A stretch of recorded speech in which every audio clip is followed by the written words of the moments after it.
transfer from the calendar of ordinary business to special order, Senate Bill number 1985 under Committee Report number 49. Any objection? Hearing none, consideration of, I'm sorry. 1989 is transferred to the calendar for ordinary business. Thank you, Mr. President. I No, move that for we, the calendar for special orders, I should say. may we move for its consideration, Mr. President. Senate Bill number Any objection? 1985. 1985 under Committee Report number 49. Consideration is in order. May we request the Secretary to read the title of the measure? An act recognizing the right of patients to designate a healthcare agent through a healthcare proxy, promoting advanced care planning, and providing for supported healthcare decision-making in the healthcare system. Mr. President, may we Judge- recognize to sponsor the measure our distinguished Deputy Majority Floor Leader, no other than Senator Risa Ontiveros. Senator Risa Ontiveros is recognized to sponsor the measure. Salamat po, Mr. President. Mr. President, distinguished colleagues, every Filipino hopes that if the time comes that we are weak, sick, or unable to speak for ourselves, someone we trust will be there to speak for us. But today, for many Filipinos, that assurance does not yet exist in law. Today, I rise to sponsor a proposed measure recognizing the right of patients to designate a healthcare agent through a healthcare proxy, promoting advanced care planning, and providing for supported healthcare decision-making in our healthcare system, also known as the Healthcare Proxy Act. Lahat po tayo ay may isang simpleng dalangin kapag tayo ay may sakit. Na kung dumating ang panahon na hindi na tayo makapagpasya para sa sarili natin, may taong mapagkakatiwalaan na magdedesisyon para sa ating kalusugan at kagalingan. But in hospitals across the country, when patients lose the ability to decide, doctors and families are often left with painful uncertainty.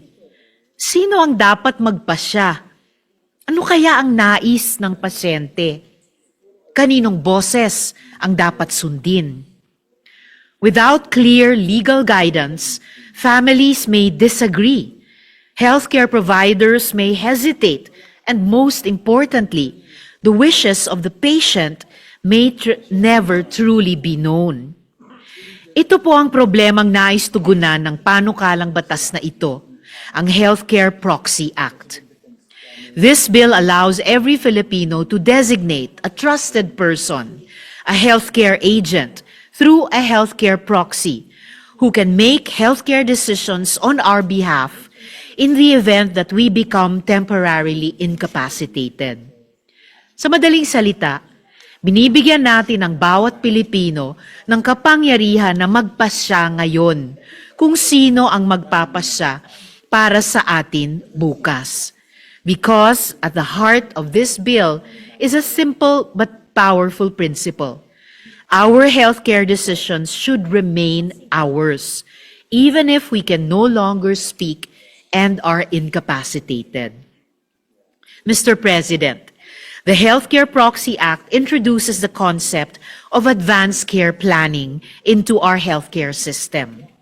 Ibig sabihin, may pagkakataon ng bawat isa sa atin na pag-isipan at ipahayag kung sino ang nais nating magrepresenta sa atin sa mahalagang desisyon patungkol sa ating kalusugan.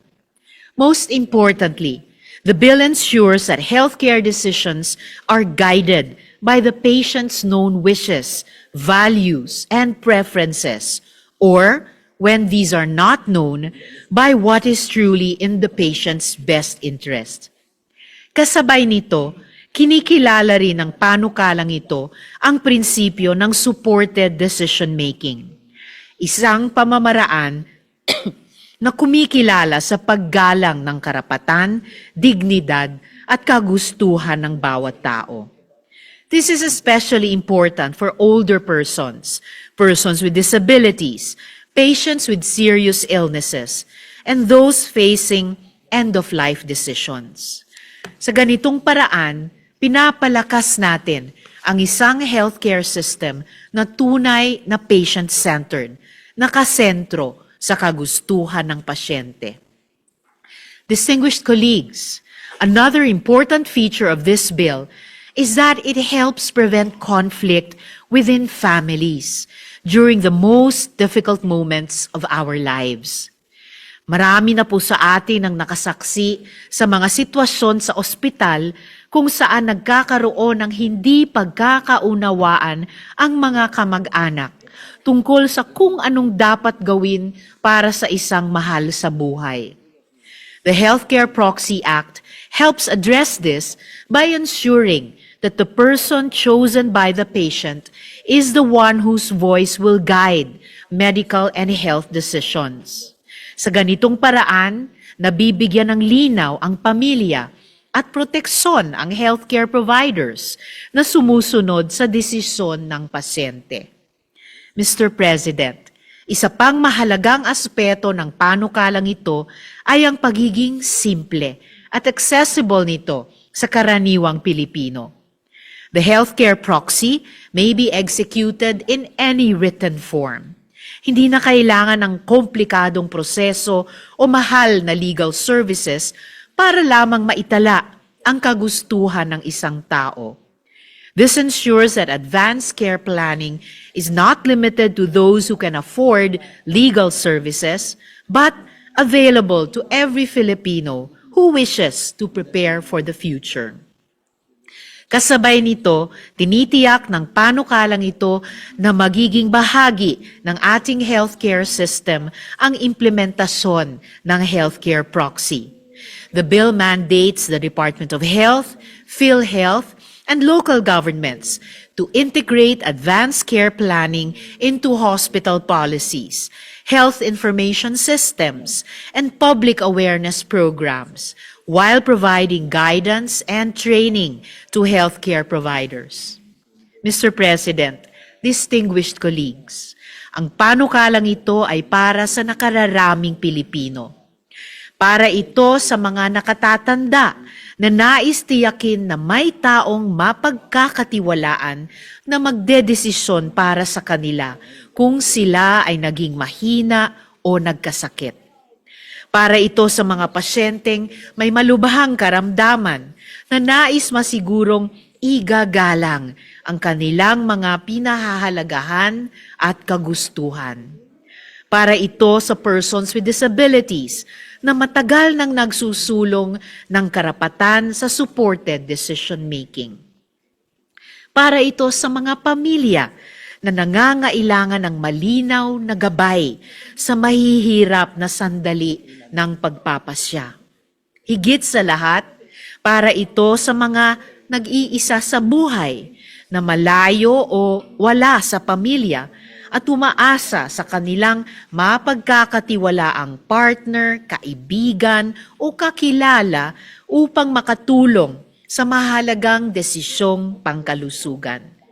At para rin ito sa ating healthcare providers na nangangailangan ng malinaw na legal framework habang ginagalang ang kagustuhan ng kanilang mga pasyente. But ultimately, this bill is for every Filipino because none of us can predict if illness or incapacity comes. At kung dumating ang panahong iyon, mahalagang may malinaw na boses na magsasabi kung ano ang nais ng pasyente. Nagpapasalamat po ako kina Senators Raffy Tulfo at Loren Legarda sa pakikiisa sa pagsusulong ng panukalang ito bilang co-authors at co-sponsors at sa mga lokal na pamahalaan na nagsilbing inspirasyon sa polisiya, gaya ng Quezon City at San Juan City na naunang nag-recognize ng right to care ng bawat isang Pilipino sa pamamagitan ng healthcare proxy. At umaasa tayong sa pagsasabatas ng ating Healthcare Proxy Act, mas dadami at yayabong ang mga probinsya at lungsod. Distinguished colleagues, the Healthcare Proxy Act reminds us that healthcare is not only about medicine, technology, or treatment. It is also about dignity, autonomy, and respect for human choice.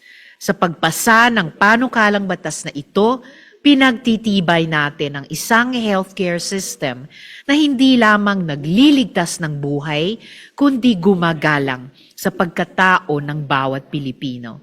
For these reasons, Mr. President, I respectfully ask for the support of this chamber in passing the Healthcare Proxy Act. Let us ensure that even in the most vulnerable moments of life, every Filipino can still be heard. Maraming salamat po. Majority Leader. Thank you, Mr. President. Maraming salamat to the sponsor. And also Senator Raffy Tulfo, one of the principal authors, would like to insert his co-sponsorship speech on Senate Bill number 1985. I suppose, Mr. President. And also Senator Pia Cayetano as well. All right, so inserted into the records. Thank you very much, Mr. President. Mr. President, move to suspend consideration to allow our colleagues to study the measure. Hearing no objection, consideration of the measure is suspended.